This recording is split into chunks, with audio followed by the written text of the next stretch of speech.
I think they did a great job. A lot of support from the people over at the Coliseum to allow us to use that space, so we were able to fit everyone in, and they were able to watch practice. So I was walking down to my apartment last night downtown and saw coaches out enjoying the Haymarket and stuff like that. So I think it's really good when we can show off Lincoln, show off our staff, show off our facilities, and most importantly, show off our players. So really, really good day. What is the importance of your model of having 100 or so former players on hand? Yeah, I love that number to be about 700, 800, 900. You know, I'd like that number to continue to grow. And we have a lot of former players that come pretty continuously all throughout. But, you know, the Husker, Athletic Fund, they do a great job just inviting guys to come back. I mean, this is their program. And so, you know, we're open anytime to high school coaches, and we're open anytime to former players. And we want our guys to understand that they stand on their shoulders, and just good fellowship, good to see those guys. And, you know, when you sit there and look at our team and the amount of guys on our team whose parents were Huskers, both as football players, you know, as Jalen's mom, Dahlia, is a track athlete. A couple of our guys, Cora Demmer's mom, volleyball player, and then just Husker students. I think just keeping it very family is really important. Any scrimmage working today, and how do you evaluate the practice? Yeah, today was not a scrimmage.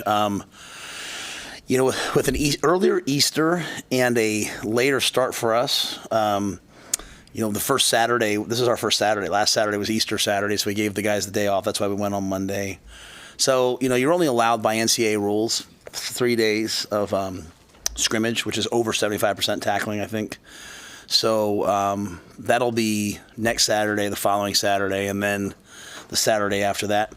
And we really like what we've been doing. We really like the teamwork, you know, followed by the spring league, and I think it's really raising the level of a lot of guys' play. So it looked like a really good practice. You know, it's always hard to tell when you have so many people there. You know, it's kind of like you're kind of spread out a little bit more. But I thought what I saw was a lot of guys making plays on the ball, which, you know, I think Marcus did a really nice job talking to you guys the other day, saying, you know, you look back to last year, you know, we have to just throw the ball better, and we can't be minus 17 in turnover ratio. You know, we ran the ball well, we stopped the run well. We were pretty decent on third down in some areas. So really true focus on throwing the football has been important. Everyone talks about the quarterback when that happens, but you know, the guys getting open and catching the ball matter. And I saw a lot of plays made on the ball today, which made me excited. So looking forward to watching the tape. Is it too early to tell if unforced errors are sort of dropping as you want them to in practices with the offense? And I know sometimes it's the defense making a great play or something. Yeah. You know, that's a great question. I think you have to have a high expectation level to not have them. I think you're going to have them. You know, guys are mastering their craft. They're learning what to do. Especially, you know, the negative of having the spring league is that sometimes you have a younger player trying to block an older player. You have a younger player counted on. The good thing is your younger players get better a lot faster because everyone's kind of counting on them. So we still have issues, you know, but what I see is an overall commitment to execution that's at a significantly higher level offensively than it probably was last year, probably at any point last year, to be quite honest. Those spring league games, too, how close are those to scrimmages in terms of how you coaches evaluate them? Oh, we coach the same way, yeah. I mean, if we film it, I watch it. Like, we watch one-on-one blocking. To me is just as important as a scrimmage rep. You know, everyone thinks that great players do extraordinary things, but I think the thing that I've learned about great players is great players do like the ordinary things unbelievably well. You know, we would run an option route with Christian McCaffrey, and it wasn't that he would run some route every game that was new. He would run that option route so well that it was uncoverable. You know, Delaney Walker's here with Will Compton. I was talking to Delaney a little bit of football last night. He was talking about an option, a corner post read that he would run. That was his route. Like, he didn't have to change it every game. Man, he ran it really, really well. And so, to me, whether we're watching 7-on-7 or 1-on-1 or 9-on-7 or team run or team move the field or, you know, the spring league today was third downs, it's all an opportunity for guys to go and make plays. And the concept of, like, in the spring that, like, I need to be playing next to you, we need to have chemistry and all that, that's an absolute farce to me. In fact, I should be such a good player that you can put anybody next to me and I make them better. That's what I'm looking for. If I'm a guard and I need to be next to Ben Scott, then I really don't know what I'm doing. If I'm a guard and I can play next to anybody, then I'm really a good player. If I'm a guard and people want to play next to me, that means I'm really, really a good player. And so what we're doing is, we're allowing guys to really thrive and grow and in different situations. And you're playing quarterback. Maybe one day you have the 1-0 line. It's a pretty good setup. Maybe the next day you have the 3rd line. Well, you know what? We'll see what kind of quarterback you really are. And so I've enjoyed all of the different aspects of it. Anyone that stepped up from a leadership perspective that's really been pleasantly surprising to you in the spring league capacity? And if you can just talk a little bit more about the inspiration behind the whole idea. Yeah, just the idea was just to play football. I mean, so much. I watch a lot of practices. I go around the country. I see people. We all grew up playing sports all the time. Like our kids are growing up playing stuff on the video games and iPads. And there's nothing wrong with that. That's just life, right? So to me, we have to do drills and we have to do team periods. We have to do all those things. We have to script things, but I want them to play. How do you move from a position of like being a little bit doubtful and afraid of making a mistake to being confident? You play, right? You test your limits. You find out you can do more than you actually can do. So we just wanted to play. We just want to be competitive. In terms of anybody stepping up in terms of leadership, I think our leaders are pretty established. The Isaac Giffords, Marquise Bufords, Jamari, Ty, Nash and Terrence got into a fight today almost because Nash wanted to go in. I mean, I love that about Nash. There's so many guys. I mean, just kind of our guys, our older veteran. I think they're doing a great job, and I think what they've done a great job of accepting the young players and orienting them to kind of how we do things. So, no real surprises. I just think everyone's really moving along in a good direction. You said you wanted 3 scholarship quarterbacks at the end of the spring to be starters. What kind of progress are you seeing in that regard? Just overall progress. Yeah, they're right on track. Further ahead probably than I thought. There was a time, Steve, where I used to be like, hey guys, don't worry about where you're on the depth chart. And I think I said this here today, so forgive me, but don't worry about the depth chart. Just learn and grow. And fundamentally, that's what I believe. But if the players are obsessed with where they are, then I'm like, okay, well then, figure it out. Go win. And we sometimes live in a world now where everyone's like, well, why does this person get this? Why is it? Just worry about you. Be great at what you do. We've never kept a great player on the bench. We never have. So I think all 3 quarterbacks, what that's doing is one guy sees a guy flip the protection and he says, oh, I'm going to flip the protection. It's just players learn from players way more than they learn from coaches. And, if you're one of the freshmen and you see the other freshman quarterback change the protection or adjust the route, then you're going to do it, right? And I think Glenn's doing a great job of fostering that, and Sat's doing a great job of allowing it. And you see them, taking things. Not everything's perfect, but we're definitely moving in a really accelerated pace. I'll apologize for the loaded question, but being around him and looking from afar, what makes Bill Belichick Bill Belichick? He is so smart, has seen so much that he can make the complex so simple that it humbles you and embarrasses you. I was embarrassed yesterday listening to him. How smart he is, how simple it was. He went 4.5 hours with the coaching. Forget the clinic. Like, he came in and met with our coaching staff, and 3.5 hours in, I was like, Coach, would you like a water, a cup of coffee? Would you like to use the restroom? Because I desperately had to use the restroom, And he's like, I'm fine, Matt. I was like, yes, sir.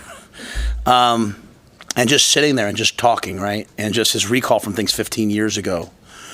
And, the only reason why we don't get through more information is because he's having to slow down to make sure you understand what he's saying. I mean, so you have this man who's a savant, right? Who's been a defensive coordinator. He's been a special teams coordinator. He's coached, he could be an offensive coordinator. He's been a head coach twice. He's been a GM person. I mean, he's talking about football in a way that just illuminates things and makes things so simple that you're like, oh my goodness. And so it was an unbelievable experience to spend that amount of time with him. Just, and I had a chance to coach against him at practice. So that affected a lot of what I did when I was in Carolina and he was in New England. But having that time yesterday, maybe if he was coaching right now, he wouldn't have been so open with us. Maybe he's like, I don't want to get this out there. But he did it. And he's a great friend and a really loyal man. I got fired. He and Andy Reid were two of the first people that called me. I was thinking about taking this job. He called me and was like, hey, I really think Nebraska is a great place. I got the job. He sent me a bottle of Dom Perignon, and said, hey, congratulations. I asked him to come speak at the clinic. He says yes. His son takes a defensive coordinator job for Washington in our conference, and Jed Fish has worked for him, great friends. He still comes. So just an unbelievable loyal guy. But the amount of football we learned yesterday as a staff, for anybody that was listening, sometimes you get around someone like that and you try to impress them, like tell them what you do. I looked at people, anytime one of our guys on our staff started, I was looked at them like, bro, he doesn't care. He doesn't care what you do, what we do. He's teaching us. Let's just be really honest and open and listen. That's the same approach I've tried to take with Coach Solich, Coach Osborne, Coach Darlington. Just listen, learn, take what you can, build off of it. How would you size up what you've seen out of the running back so far? Yeah, we're limited at the running back position just with injury. Ramir's practicing just, kind of in a limited capacity. He's full go. Like, it's just me, right? Like, year 6, shoulder injury. I want Ramir ready to go. Gabe is doing some indie. Quentin Ives has a hamstring, so he's been out for a couple days. I think Emmett's doing a great job. What we want from Emmett is for Emmett to take that jump from, hey, I played last year and made some explosive plays, to like I do it down in and down out. Dante's a guy that's flashing with some big, powerful physical runs. But kind of the conditioning of being the guy, play in and play out, like we're just working on that with him and blitz pickup and all those things. But I'm really pleased with Dante and where he's at and where he's heading. Maurice Mazuka is a guy that earned the respect of the team last year on the scout team, and we almost made him the short yardage back at one point. Maybe should have. And Reese is out there, and he's doing a fantastic job. I had one of our former players kind of walk down. He's like, who's 33, man? He's really a good player. And I'm like, I know. And that's one of the benefits of the spring league is these guys are getting a ton of reps. So I've been really pleased with that group, and I've been really pleased with kind of how they're doing things. And then we have Kinchin's a big physical power back. So we have a lot of guys who haven't played a lot that are doing some good things. I'm just anxious to see sort of how that whole room unfolds in the end. Coach, from former players to Belichick, you've had so many people see your program over the last few days. Just kind of what do you hope they kind of come away with walking out of these doors and out of this building? Yeah, and when I say this with the greatest of respect, it's our program. It's all those alums program. It's the high school coaches here in the States program. It's the players program. It's the universities program. It's the States program. It's alumni everywhere. It's their program. And so I'm just entrusted it for a short amount of time. I'm trying to do the best job that I can. And I know that, someone will be here after me. And I want them to say, Matt left it in a good place. And so what I said to the coaches at the end of my session today was, I hope when they come to our clinic and when they see that we designed a logo just for the clinic, or they walk and they see the signage, or they taste the quality of the food, or they listen to the quality of the presentations, I hope like all these little things they say, wow, everything in this program is really intentional and everything's done at a really high level. And like Susan Els is over there, like she Anthony Crispino, Keith Williams, former player who we elevated this year, Kiera Mayo, Jarrett Washawn.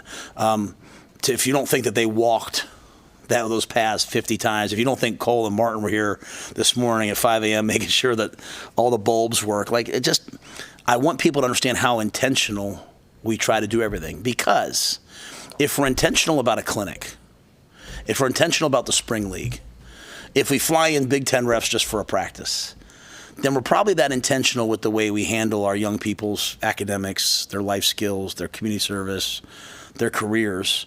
And that tells those high school coaches, hey, I can send my student athletes here.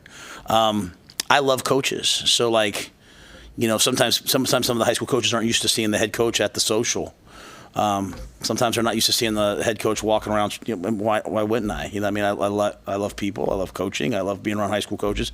Guys, we had high school coaches from Hawaii here. We had high school coaches from Maryland here, from Texas, from California, from Wyoming, from Dakota. We had people from all over, from Chicago. I don't know what the clinic was the year before we got here. It was about 300 and some last year, 800 this year, and we're going to be back up in the 12 and 1500s if we put together a good product. But the product is representative of the way that we do things. And so that hopefully tells people, if I send my players to play at the University of Nebraska, no stone's going to be left unturned. And I don't know about you guys that have kids. Isn't that what you want for your kids? You don't want, our kids have to go figure things out on their own, but we want there to be a plan. And so we're not perfect, but we're certainly trying to be. And that's the message at the clinic. I show up at the clinic and there's Coach Osborne. He's got a sport coat on this morning, and he's, it's just all those things matter. They say that, hey, this is important. And, for Will Compton and the bus and Delaney and those guys, for them to come back and show off our facilities, it shows that it's important. So everything's intentional, everything's done on purpose, and that's the message I want out there. As much as you love to get recruits here for game days, just generally speaking, how much do you love to see them watch you practice, how you practice and how you operate it? This will be controversial, but I actually prefer them at practice way, way, way more, because I think we have excellent coaches. And I think, we practice the way Coach Osborne and them practiced, the way Coach, 3 fields, 2 fields, 3 fields. Coach Osborne had 4 stations, And so I'm walking up to players with all this talent, and I'm saying, you guys probably think I'm trying to get a marketing deal. I'm just actually really thirsty. I'll say, hey, just imagine with your talent. I said to one, we had a big-time recruiter, I said, just imagine with your talent, if you came to a place that had an unbelievable weight room, unbelievable recovery area, unbelievable staff, unbelievable meeting rooms, best facilities in the country, and where no one stands around in practice, where everybody has a chance to master their craft.